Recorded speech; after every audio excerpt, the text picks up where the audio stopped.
दोस्तों आज की शानदार वीडियो में हम आपको मिलवाएंगे एक ऐसे शख्स योगी करमवीर जी से जिन्होंने अपना पूरा जीवन गौ माता को समर्पित कर दिया। इनका एक आश्रम है हरिद्वार से कुछ दूरी पर गंगा नहर के किनारे और इनके आश्रम में है 150 से ज़्यादा गिर गायें। तो आज की शानदार वीडियो में करमवीर जी से हम जानेंगे आखिर उनको गौ माता से इतना प्रेम क्यों है। 150 से ज़्यादा इन्होंने यहाँ पे गायें पाल रखी हैं। गौ माता की सेवा के साथ साथ स्वामी जी ने अपने आश्रम से कुछ दूरी पर गुरुकुल विद्यालय भी स्थापित किया है जिसमें गुरुकुल पद्धति के द्वारा पढ़ाया जाता है। तो चलिए दोस्तों इस कमाल की वीडियो को शुरू करते हैं और हम मिलवा देते हैं आपको स्वामी करमवीर जी। तो गुरु जी बहुत बहुत स्वागत है आपका हमारे चैनल में। सबसे पहले आप थोड़ा सा अपने बारे में बताएं। हाँ देखिए, मेरा नाम स्वामी कर्मवीर है और हमने यहाँ पर एक संस्था का गठन किया है पुरकाजी के पास गंगा नहर के ऊपर महर्षि पतंजलि अंतर्राष्ट्रीय योग विद्यापीठ। इसके माध्यम से हम आयुर्वेद का, गौ संवर्धन का और योग का प्रचार प्रसार करते हैं।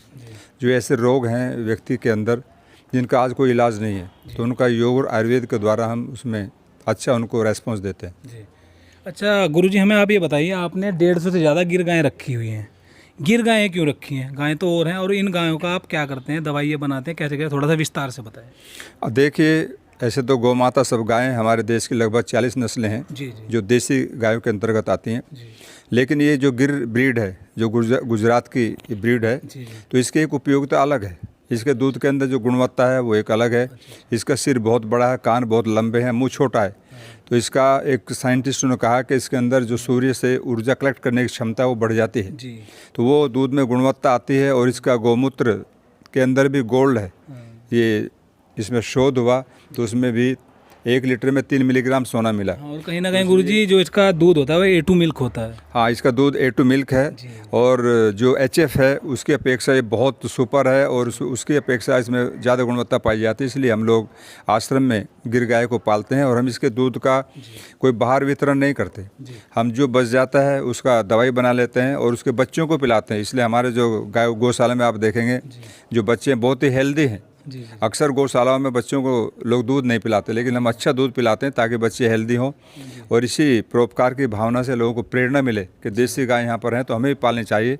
और मैं समझता हूँ हज़ारों व्यक्ति यहाँ गाय देख करके गाय ले आए देसी और उसको पाल लें। कुछ ना कहीं ना कहीं आप भी मदद करते हैं, उनको बोलते हैं भाई दवाई से ज़्यादा हर घर में गाय की आवश्यकता है। आधी बीमारी तो खुद से खुद ही चली जाती है जिनके घर में गाय हैं। हाँ देखिए, गाय अपने आप में एक ऐसा पशु है। मैं तो क्या करता हूँ कि गाय चलता फिरता एक औषधालय है। इसका मूत्र है, इसका दूध है, इसका छाछ है, इसका मक्खन है, इसकी मलाई है, इसका घी है, सब कुछ उपयोगी है। और हमारे आयुर्वेद के अंदर तो गाय का बहुत बड़ा महत्व है। अगर हम गाय को अलग कर देते हैं तो बहुत सी दवाइयाँ हमारी नहीं बनेंगी। तो इसलिए मैं कहता हूँ कि सभी को गाय पालनी चाहिए और देसी गाय को पालो। अपनी जो भारतीय नस्लें हैं इनकी उपयोगिता अलग है। जी अच्छा गुरुजी, हमें आप ये बताइए, जहाँ तक कि आपको भी पता है कहीं ना कहीं किसान भाई धीरे धीरे गौ सेवा छोड़ता जा रहा है। उसकी 2 मुख्य कारण है जहाँ तक मुझे पता है। एक तो बांझपन की शिकायत और दूसरा इनमें एक रोग आ जाता है थनैला। तो आपके यहाँ बहुत सारी गायें हैं, उसके बारे में थोड़ा सा बताइए। ऐसा क्या करे किसान जो इन दोनों बीमारियों से बच जाए? देखिए, होता क्या है, बीमारी तो किसी व्यक्ति को भी आ सकती है, पुरुषों को भी आ सकती है, पशुओं में भी आ सकती है, किसी को भी आ सकती है। लेकिन जो देख रेख है वो बहुत ज़रूरी है।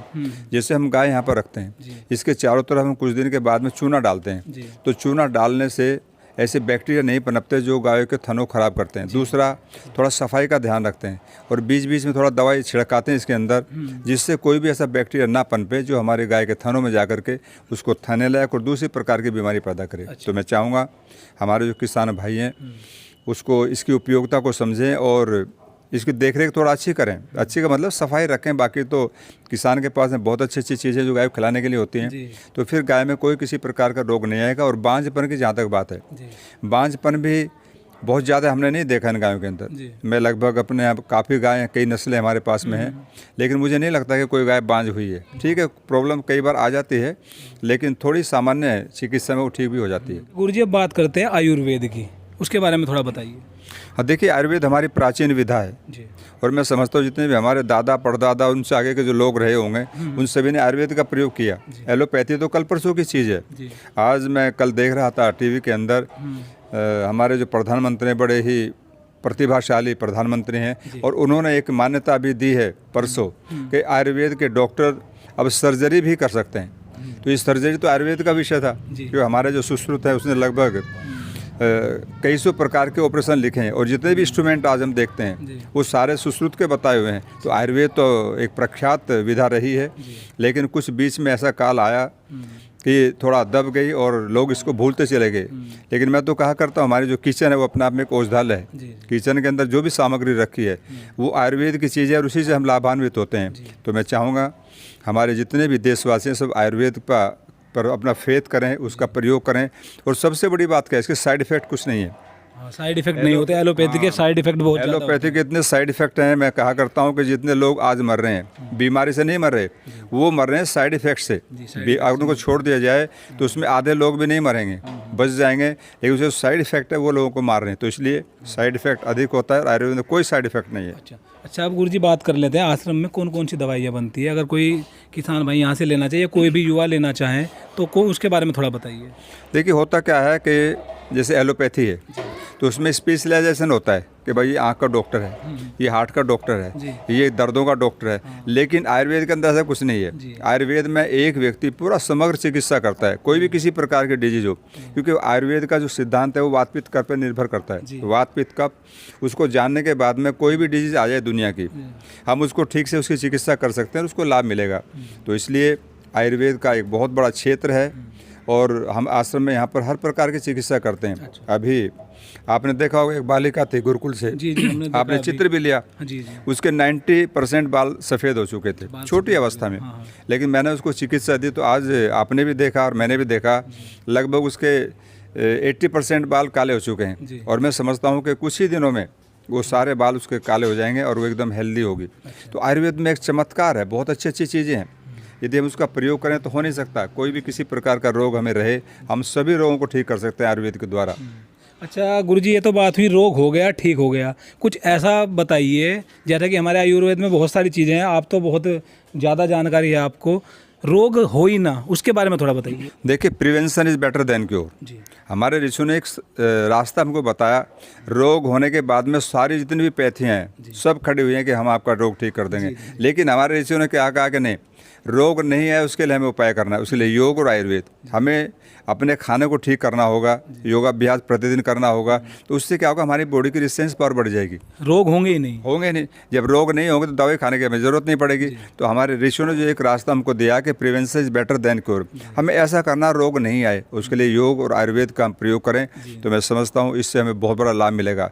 आयुर्वेद में कहा स्वस्थस्य स्वास्थ्य रक्षणम आतुरस्य विकार प्रशमनम च, कि आयुर्वेद क्या करता है, ये कहते हैं कि स्वस्थ व्यक्ति के स्वास्थ्य की रक्षा करता है, और जो रोगी हो गया उसको आरोग्य प्रदान करता है। तो दोनों ही दिशाओं में आयुर्वेद काम करता है। हमारे ऋषियों का संदेश है। तो मैं चाहूँगा हमारे देशवासी योगाभ्यास प्राणायाम करें और खाने में थोड़ा संयम रखें, तो कोई भी किसी प्रकार का रोग हमें कभी नहीं हो सकता।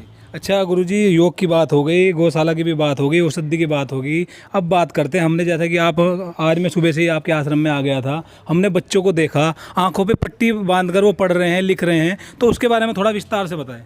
हाँ, देखिए, हमने एक ऐसी विधा डेवलप की है योग में। योग में 4 लेसन है। एक उसमें है सिद्धि।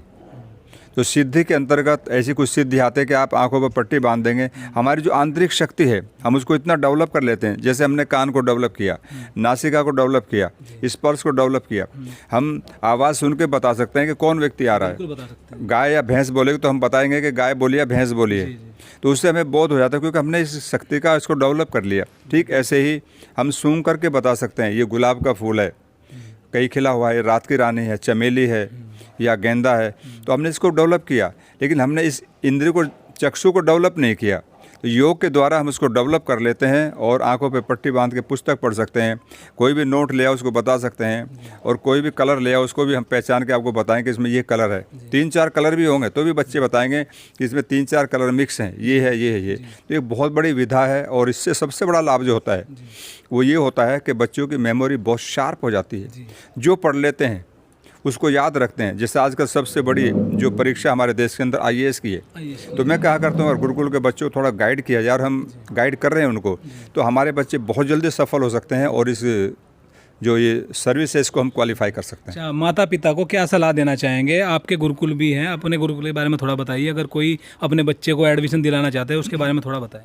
हाँ, देखिए, हमारे यहाँ गुरुकुल में जो बच्चे हैं मेल और फीमेल दोनों के अलग अलग गुरुकुल हैं। तो मैं चाहूँगा कि हमारे देश के जितने भी माता पिता हैं जिनके संतान हैं तो वो बच्चों को गुरुकुल में पढ़ाएं, क्योंकि आने वाला जो समय है ये आयुर्वेद का और गुरुकुल शिक्षा का होगा। गुरुकुलों के अंदर वो शिक्षा दी जाती है जो आचरण को ठीक रखते हैं, बच्चों का कभी भी चरित्र खराब नहीं होगा और शिक्षा उत्तम दी जाती है, क्योंकि सुबह से शाम तक वहाँ पर कल एक ही कार्य होता है कि हम बच्चों को कैसे सुधार किया जाए, इनको कैसे अच्छी तरह से बनाया जाए। तो ये शिक्षा हमारी बहुत उत्तम है। मैं चाहूँगा हमारे देश के जितने भी भाई और बहनें हैं जिनके बच्चे पढ़ने योग्य हो गए तो गुरुकुलों में भेजें और वहाँ की शिक्षा उनको दें।